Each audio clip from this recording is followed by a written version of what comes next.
This is App Talks, and true to the title, we talk about apps. And talking not only with app developers, but companies that enable those app developers. And I'm thinking about my guest, Margarita Sovertokina. You are an account manager at Usercentrics. And first of all, welcome to this very cool stage. I've been doing this a while, and here we are on stage. But interestingly enough, the stage is not new to you. You are also, what is this? You have like, was it comedy improv? What do you do on the stage when you're not on the stage with me? Yeah, hi Peggy, nice talking to you today. That's true, I have done open mic in the past, so I have been like kind of a stand-up comedian. Oh wow. So it's not the first time I'm here talking in front of people. Okay. I will try to make you laugh a bit today, but I'm not promising. Okay, well, we'll see. We'll go with the vibe. We'll see where we land. But on the note of where we are, where we are in the industry, I mean, Usercentrics, it's very, very much about privacy. It's very much about personalization. I mean, if we could talk for just a moment, for everyone who's not aware of it, because I've been watching you for several years. You've been around for, I believe, 10. Usercentrics, it's evolved. What is it now? How would you describe what it is? Yeah, sure. So Usercentrics, we are the company that helping businesses to become compliant on the different platforms, so on the web or mobile app. So usually if you imagine you're entering the website and the first thing that you will see is the consent banner. So the banner that informs the users what actually is happening here, right? What data we are using, for which purposes, and that's what we do. We help the companies to inform the users, to build the trust with them, and keep doing the marketing campaigns that they do. And there are a lot of things going on now in the market. If we're talking about consent mode V2, that everybody's talking now about, and everybody's a bit shocked and concerned. So that's also what we help the companies. We explain what is this about. It's nothing to worry about. It's just that the companies need to adjust. And now more and more we're talking about privacy-led marketing. So this is not a thing that you can put aside and say, hey, this is the it's legal. actually the law. Yeah. First of all, it's the law. But I've seen the research. I've seen some very interesting research that when you do this in an engaging and upfront way, it actually increases engagement and has an impact on retention. So it pays to be straight about what you're looking for and why you want it. Yeah, exactly. So I wanted to get a better understanding. I said it has an uplift, it has a positive effect. But a lot of app developers, companies out there are still, they're hoarding data, to think of a better term, like it was 2015, like this is before everything and we don't have CMPs, we don't have these laws, we don't have these regulations. What do you say to them? What's the reality check? What's, if you had to wake them up to the reality, what would you say? Yeah, I think you're right. A lot of companies and marketeers especially, they're trying to avoid the topic and just go with the flow, or even if they implement the banners, they try to still collect as much consent, as much data as they can. So they're not, from my opinion, like what I have seen with experiencing with our customers, they're not trying to adjust to the industry and accept that actually we are living in the world of privacy first marketing. They just keep tracking and keep using mostly the third-party data for building campaigns, for attribution and so on. But here I think it's important to also take a look at the privacy-led marketing, right? First-party data. So the great example is that, for example, when you sign up for the Netflix, right? You sign up for the account, you enter, and then the Netflix is asking you, hey, tell us who are you? What do you like? Like what shows you like? And then based on this, we will show you the things that you like. And that's what I think we need to a bit change in our mind. It's not about collecting all the data there, but collecting the relevant data to be more human, right? Not to try to track our users and trick them at the end and follow them with the ads that are not relevant, but to really try to understand who our users are, what they like, what they would like to see. And if they don't want to see anything, they don't give you the consent, that's also fine, right? Because they're not interested maybe in what you're doing or in buying your product. So Or that's feedback that you have asked in the wrong way. I mean, what are some examples? Because you're working with so many companies, and you know, this is part of your brand voice in a way. You know, how you ask is who you are. So maybe even a humorous example, going back to your promise to try and make me laugh. What are some examples of the best way you've seen it, or even the worst way you've seen it? Because again, it's how you ask. What you ask for, you will get. Yeah, I think also like a lot of marketers, when you talk about the consent, they suddenly start to be allergic to cookies, right? And I think the best way how to really set up the banner is to be transparent about what you're doing. And that's what we help the companies, especially like game publishers, because for them this user experience it's a thing, and also on the app. Because if you take like the desktop screen and the app screen, in the app, it's really hard to avoid the banner. So it really needs to feel like part of the experience. Like that this is inside of the app, it fits with the brand, the flow is great, right? So you have the experience of it's a native, it's a part of the thing. So I think this is important. Is there a fun way to ask for it? Because you mentioned games, and I think I've seen some fun ways where it brings you almost into the character of the game. I mean, it seems like, yeah, as you said, part of the flow. Yeah, exactly. So there we provide, for example, that you can decide when you're gonna show the banner. So some of our customers in the games, they show it after the first level, for example, when the user already like engaged and they're really like into the game, and then you ask in the way like, hey, we are actually here to improve your experience, right? To make the game more fun, and for that we need to use this and these technologies. So is that okay that we are doing this? And you know, the user then like, okay, yes, fine. You inform me about what's going on. I trust you. I see that you are doing actually a good thing. So I don't mind to give you the consent, and then like to continue to play the game. And the game publisher actually becomes compliant. So it really collect the consent, and then they continue do the things that they love to do, and Because you have to be honest and upfront. I mean, as I said, it's building a relationship. You don't ask at the start. I mean, you wouldn't ask a person, you know, hey, can I have all your data, please? No, I just met you. Who are you? What do you want it for? What's the benefit of it?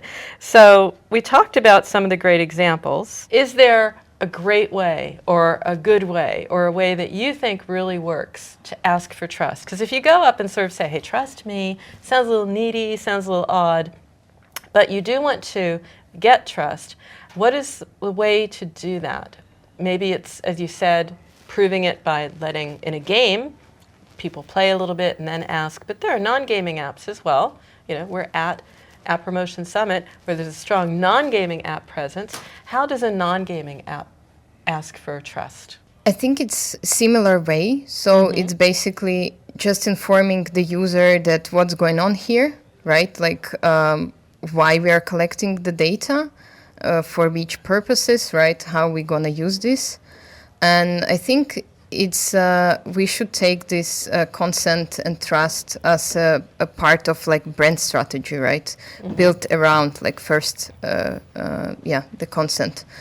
So I think like in the regular apps, it's a similar way. Like a lot of people, they just think that okay, we need to be compliant on the web, but the other like platforms, they don't need to be compliant. Like we don't need to do anything there. But actually, your app collecting way more data. Like it has access to your credit cards, to your photos, to your location. So and make it clear why you're asking for it. Yeah. And not just because it's the law. It's also what brands want to understand that you're collecting as well. And we're going to see more and more brand advertising, brands and apps coming together. It's happening a lot in games, happening everywhere. And consent is important. It shows that you're trustworthy. I want to stop with the idea of exactly that. You know, you talked about web and mobile.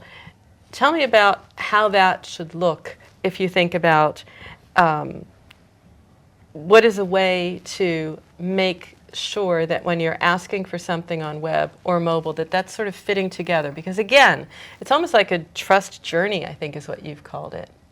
Yeah, exactly. And that's what I see that many companies do. They like take care of the consent collection on the web, and they say, okay, that's enough. And on the app, they usually don't show anything.